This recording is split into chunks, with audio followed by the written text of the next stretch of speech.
Racism and capitalism. What's the relationship? Is it possible to eradicate racism without eradicating capitalism? Is racism a necessary component of capitalism? Alternatively, how would capitalism look without racism? What if everyone in the United States, regardless of racial status, had an equal chance of being rich, middle class, or poor? Would that be racial justice, even though millions of people of color would still be poor? Racial oppression and class oppression are connected. For example, Black workers earn less than white workers because of racism. In this sense, racial oppression is in large part, though not exclusively, a question of class oppression. West Indian historian Eric Williams wrote in 1944 that slavery was not born of racism, rather racism was the consequence of slavery. Williams argued that racism arose from the exploitative relationships of colonialism, slavery, and capitalism. The history of racism thus cannot be separated from the history of capitalism. Race and racism were developed to justify slavery and genocide in the Americas. Racism continues to be used to justify the inequalities of capitalism and the brutality of imperialism. In the 1880s, white Californians used racial vitriol to protest against Chinese workers because white workers perceived them as a threat in the labor market. In the 1930s, divisions between Black and white workers prevented unions from forming and destabilized struggles for fair wages and benefits for all workers. In the 1960s, racial divisions weakened the civil rights movement. Racism thus has been detrimental to all members of the working class as it has divided and conquered. While white workers continue to benefit from the privileges afforded them by a racist system, and workers of color suffer the oppressions of capitalism disproportionately, the overall inequality justified by racism makes it so that the working class as a whole suffers. Now, racism in this country has evolved over time, from Jim Crow laws to the colorblind racism that predominated during the Obama presidency to the rise of neo-Nazism today. Similarly, capitalism has changed from merchant and industrial capitalism to the neoliberal and global capitalism of today.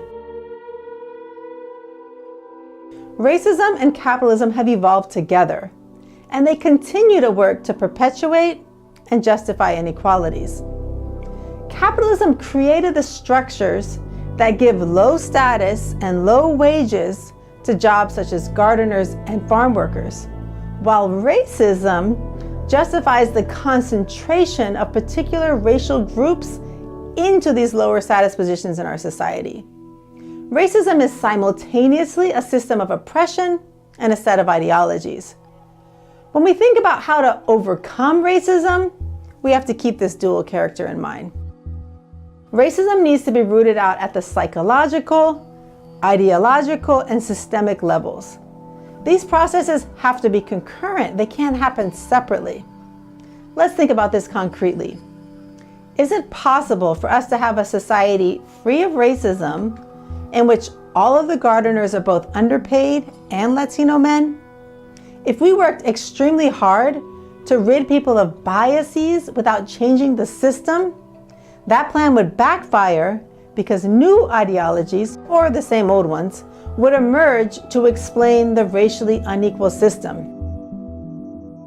Conversely, if we fought to rid the world of racial inequalities, yet did nothing to work against deeply held racist beliefs, it would be hard to maintain racial equality. If people continue to think that Black men are lazy, employers would continue to be less likely to hire them for jobs. The ideologies and practices of racism work together. Any battle against racial inequality thus has to root out racial ideologies and racist practices. Racist ideologies and practices are also intimately tied to economic inequalities. In the United States, Black and Latino families have just 5% of the wealth of white families. Of the top 30 CEOs on the Fortune 500 list, only one is a person of color.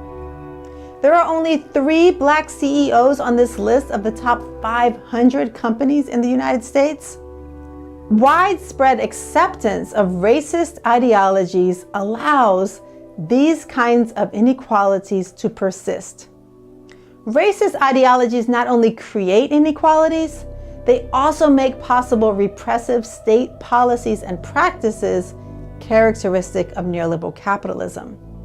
The devaluation of Black lives is what makes it possible for the United States to have the largest prison system in the world. The devaluation of Arab lives is what makes the wars in Iraq and Afghanistan possible. The devaluation of Latino lives justifies inhumane immigration laws and policies. Now, what do you think? Is racism integral to capitalism? Or can we root out racism without fundamentally changing the economic structure? Would a battle against racism necessarily create less economic inequality? What about a battle against patriarchy? Do these battles have to be fought in conjunction? These are big questions, and they should be at the center of conversations about racial justice.